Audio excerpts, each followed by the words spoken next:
We woke up in Vegas one day, best friends. This is awkward because she put Vegas in her speech yesterday, but it was already written here. I convinced Summer to spend her year's worth of saving to come to Vegas with me, and to this day, it's been my best vacation yet. To me, that trip marks the time when I knew Summer would be in my life forever, if only as a travel companion. But the last few years has really proved that Summer will be a best friend for life. Getting to go Summer on that trip wasn't easy, but I'm known to be pretty persistent. Not to toot my own horn, but Summer once told me, "Kendall, your ideas always seem crazy at first, but once you convince me to do them, or force me to do them, they end up being the best decisions that I ever made." Some of you may not know, but I played a small role of Cupid in Summer and Steve's early relationship. Steve may not remember, but every Monday after Hula Hands, thank you Hula Hands for catering,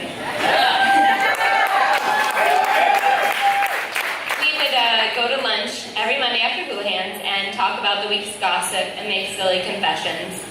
It was always hard getting information out of Steve, especially when it came to girls. But when he confessed his crush on Summer, I took it lightly because he had already blown his first chance.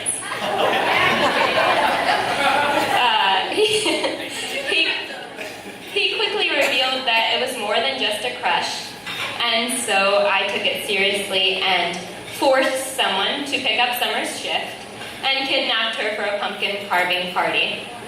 The rest is history, and a few years later, Steve was proposing in the same booth that they met at Hula Hands.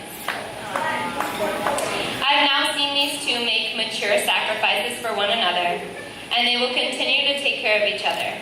What makes their love so special is they started and continue to be best friends. Times won't always be easy, but after today, times won't always be easy after today. But luckily, you two have spent a lifetime putting together the best support group imaginable. Take a close look at your bridesmaids and your groomsmen and the crowd surrounding you of loved ones. And although we will all have to walk out of this room today, we will always be behind you in your marriage. Now look at each other, because you now have someone to share your deepest stories and your biggest triumphs through life. Not to mention someone to celebrate every victory. And we know this group likes to find every single reason to celebrate. Try to find humor in every argument and avoid humiliation at all costs. Remember the fun and easy nature in the beginning of your relationship and carry that through to the end. I truly love you both and wish you a lifetime of happiness.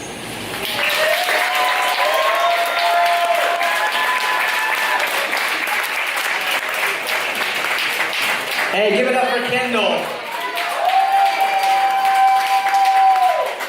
All right, now, Steve had the pleasure of having two best men, which is pretty awesome. Two for the price of one. So first up, we're going to have Jordan Major come on up. Give it up for Jordan.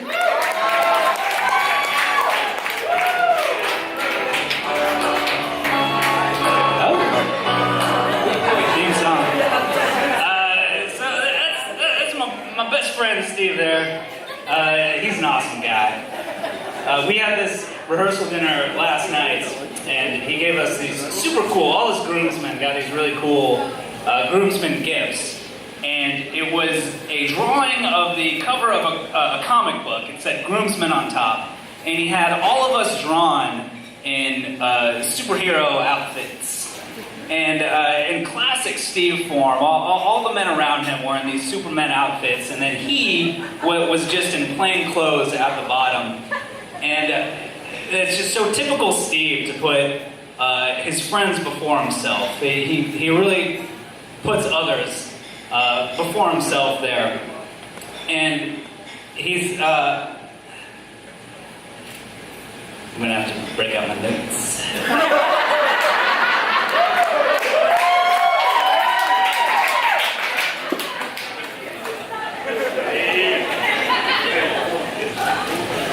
No, but if I had it, I got it now. I got it. If it were me making the caricature, I would put Steve in the place of Nick Fury from the Avengers. But understand, like Nick Fury is played by Samuel L. Jackson, a black man, and so that characterization might be a little bit of a stretch. But Steve, he's always been the one to assemble the crew and bring us together and see to everyone's fun and merriment.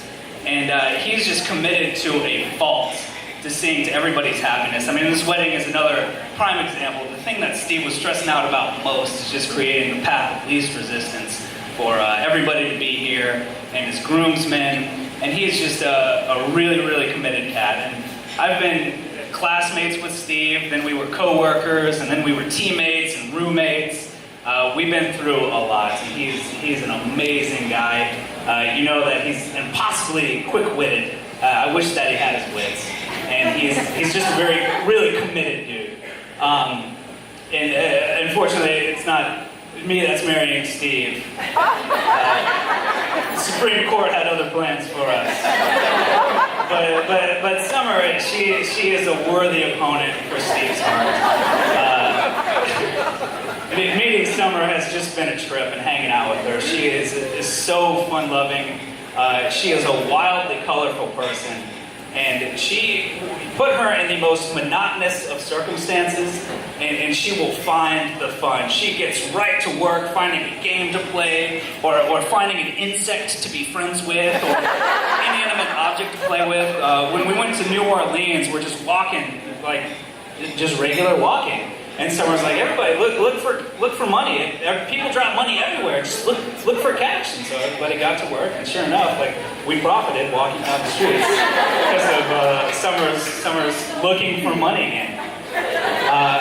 And so what we have here is a cocktail of just crushing it at being married. With your commitment, Steve, and your resourcefulness for keeping things fun and interesting. Summer, I just have no doubt that you guys are going to live happily ever after. And so if you would raise our glass through high seas, in squalls, in zombie apocalypses, I cannot think of a better couple to make it out of all of that laughing.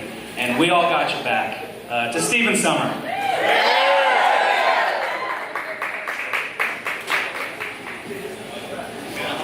So